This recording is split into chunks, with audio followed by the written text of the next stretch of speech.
Connaissez-vous le métier d'accueillant familial pour adultes? Il s'agit d'une personne seule ou d'un couple qui reçoit à son domicile contre rémunération un ou plusieurs adultes de plus de 60 ans et ou en situation de handicap.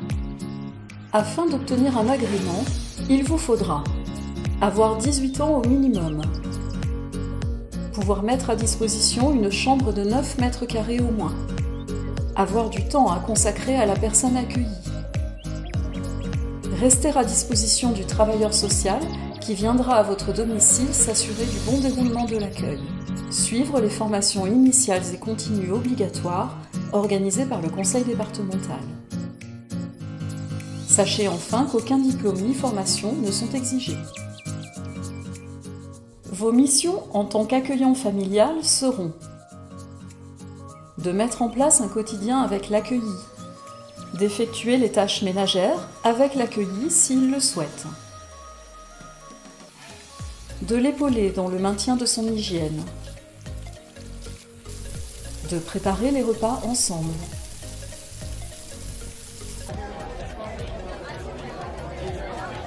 de mettre en place des loisirs et divertissements,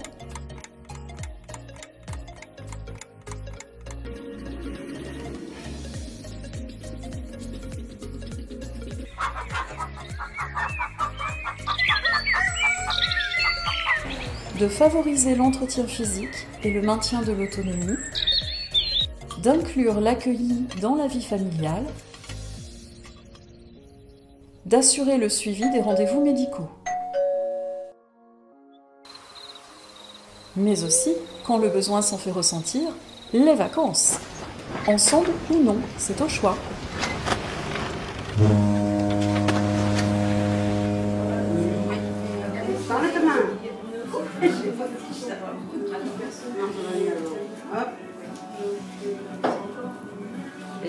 J'exerce ce métier depuis 14 ans. Je viens de l'île de la Réunion et c'est là que j'ai commencé. Alors au début, c'était vraiment pas ma voie, je ne savais pas que j'allais faire ça parce que j'étais coiffeuse. Donc vous voyez, c'est totalement différent. Et suite à une maladie de ma mère, j'ai décidé, il fallait qu'on s'occupe d'elle un peu plus, donc j'ai décidé de m'arrêter de travailler pour m'occuper de ma mère. Et c'est devenu une passion. Voilà, ça s'est enchaîné comme ça. Quelqu'un qui travaillait au département de la Réunion m'a dit pourquoi tu fais pas ça? Je suis EduxP de formation, voilà. J'ai amené nos résidents en Creuse, on a fait 2 mini-séjours et un grand séjour. Un petit bout d'étang hein, tout à fait modeste, on a fait des nuits au bord de l'eau. Le dernier séjour qu'on a fait, c'était pleine canicule et l'hébergement qu'on avait choisi, c'était pas possible, donc ils ont fini à la maison. Et là, c'était un univers un petit peu familial. Et ils étaient tellement contents, mais j'ai dit, mais c'est ça qu'il faut faire. Il y a de la place dans la maison. Voilà, puis après, ça s'est pas fait sur un coup de tête. Comme je disais à Christian, pour d'autres raisons, j'ai mesuré le pour, le contre, comment, etc. Et puis après, oui, depuis, je pense, janvier, j'ai démissionné, janvier 2019. Juste pour te présenter Christian, tu peux le faire toi-même, mais ça fait que depuis le mois de septembre qu'il est en famille d'accueil. Christian? Ça fait 9 mois. Voilà. Déjà.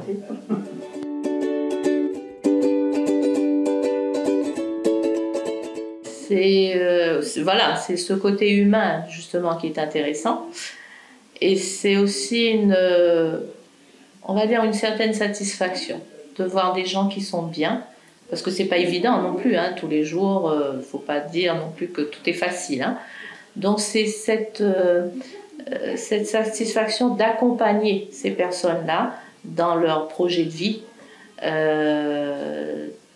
d'aller voir, je parle par exemple pour Claudine qui est très malade, avec les médecins, d'être entourée de tout ce corps médical pour pouvoir l'accompagner. Et ça, c'est important. Ça,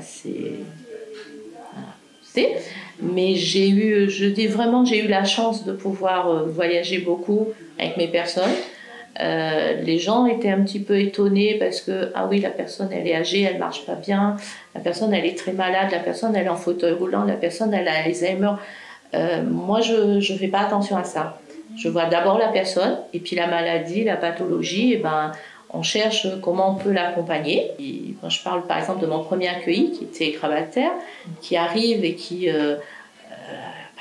n'est jamais sorti de son lit, et vous le prenez, vous le mettez en fauteuil roulant, déjà il est content, mais alors quand il voit l'avion, là c'est les yeux pétillants, donc ça fait plaisir. C'est ça qui est, c'est cette satisfaction-là qu'on a d'accompagnement de ces personnes.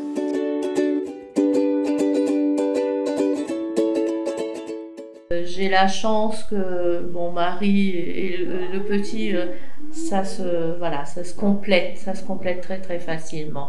Après, oui, on a aussi besoin d'un moment à nous. On prend aussi des vacances, parce qu'on en a besoin pour après revenir un peu plus forte dans ce métier.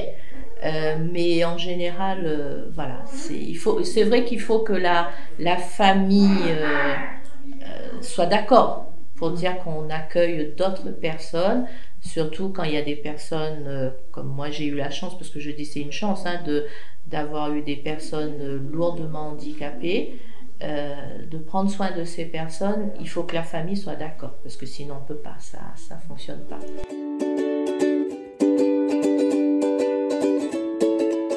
J'arrivais pas à m'accorder de sas pour moi.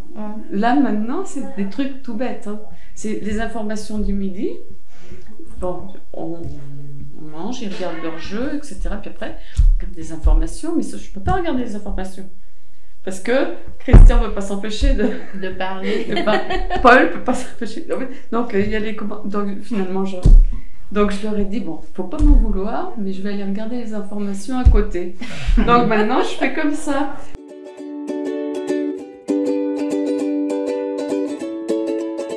Alors le jeune, ça a été, on ne connaît que pour nous, famille d'accueil, ça a été vraiment quelque chose de formidable. Parce que justement, moi j'ai traversé une période où elle était très très malade, hospitalisée, et en soins intensifs, il n'y avait que moi qui pouvais rentrer, donc je ne pouvais pas emmener l'autre accueilli. Donc là, le GEM m'a facilité les choses. Après, mon troisième accueilli, il est plus indépendant, donc ça va, il se gère tranquillement, mais voilà, pour certaines situations, là maintenant, oui, ça nous permet, nous, de souffler ou d'aller faire les courses ou de prendre un temps pour nous, pour après revenir justement un peu plus en forme. C'est pour nous et pour eux, quoi.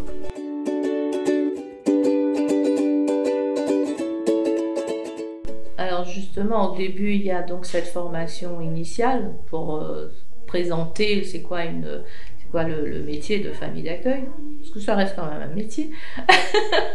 et puis après, on va dire une fois par an, on a quand même une formation sur un thème différent, une pathologie différente, parce que on a besoin de savoir comment ça se passe pour telle personne, qu'est-ce qu'on peut faire, qu'est-ce qu'on ne peut pas faire, parce qu'on n'est pas non plus professionnel de santé, donc il y a des choses que c'est pas à nous de faire. Donc tout ça, on a besoin de savoir, d'apprendre. D'où l'aide du département, au niveau administratif aussi pour la réalisation de notre contrat, parce qu'on a des contrats de gré à gré, c'est-à-dire la personne et nous. On a un éducateur qui vient de temps en temps, je crois que c'est une fois par mois, je ne sais plus, à peu près, hein, une fois par mois, qui vient pour voir si tout va bien, si on n'a pas de problème, qui parle avec les accueillis pour voir si eux aussi ça va, s'il n'y a pas de souci. Et puis après, je pense que refait la relation avec le département, parce que comme le département ne peut pas voir toutes les familles d'accueil, donc voilà, l'éducateur est là pour ça.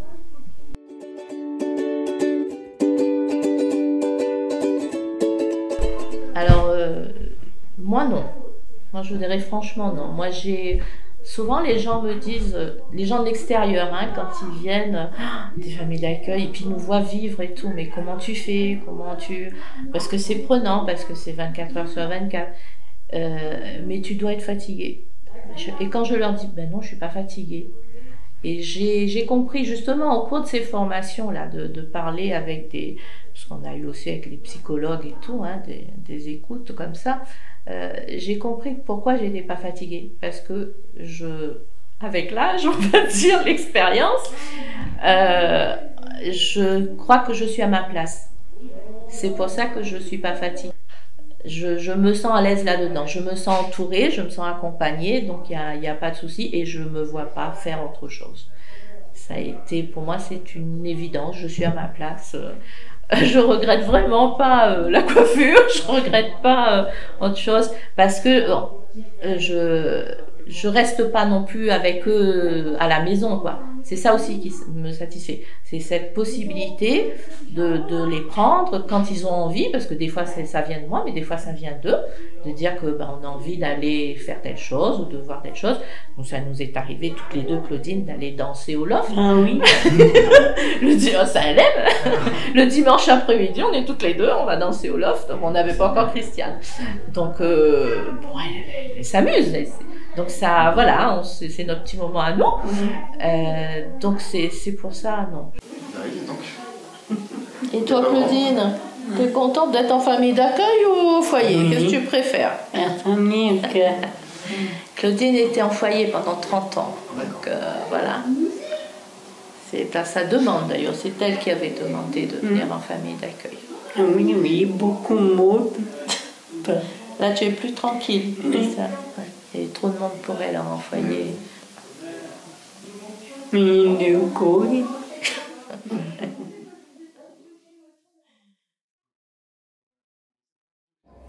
Alors l'accueil familial pour adultes dépendants, c'est un mode d'accueil qui se veut innovant, qui doit préserver la dignité, l'intégrité et la sociabilité de la personne accueillie. Donc cette solution d'hébergement permet de modifier la conception du vieillissement et du handicap.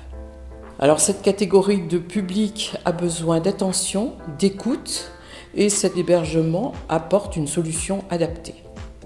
Actuellement, nous avons 119 places chez nos accueillants familiaux.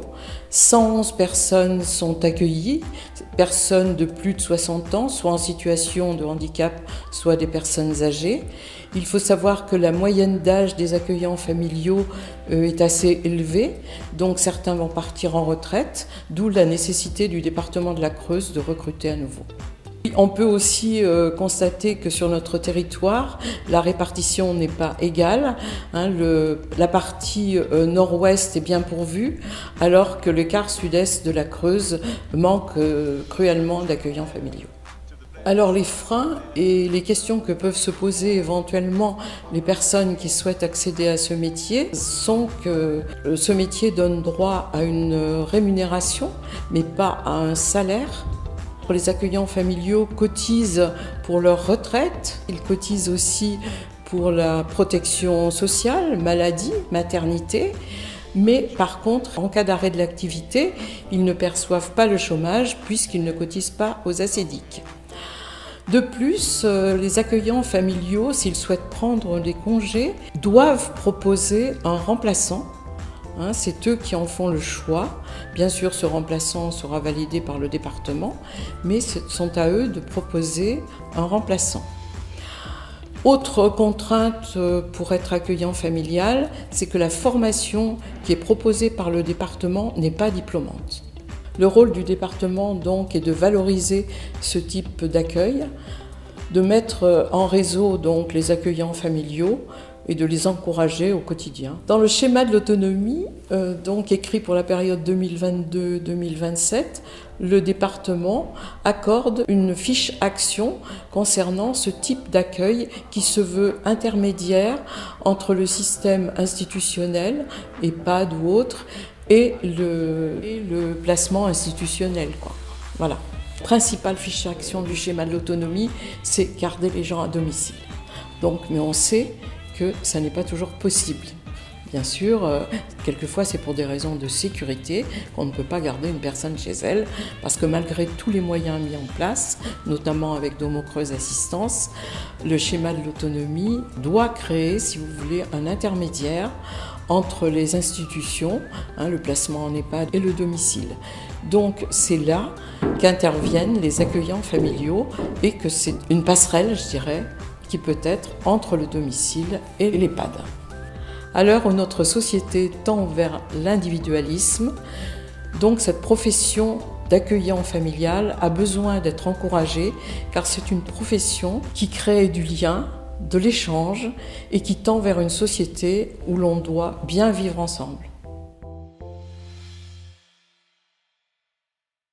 Faire tout à fait de la même façon. Donc, on observe, et donc l'idée, c'est pas de tout lui retirer et de se dire qu'elle ne sait plus rien faire et qu'on va faire à sa place, mais au contraire, on va ajuster, adapter l'environnement pour qu'elle ne puisse pas se tromper.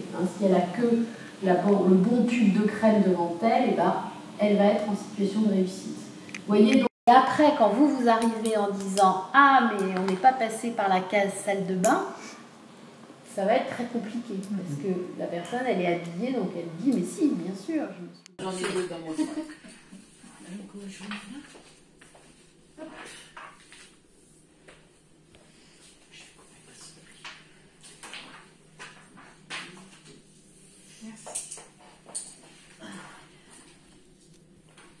Vous avez réussi à dire, à parler d'un certain nombre de choses. Oui. Vous en auriez pas parlé de la même façon? Non. Ou vous en auriez pas parlé du tout même? Du tout même, ouais. D'accord. Ouais. Donc,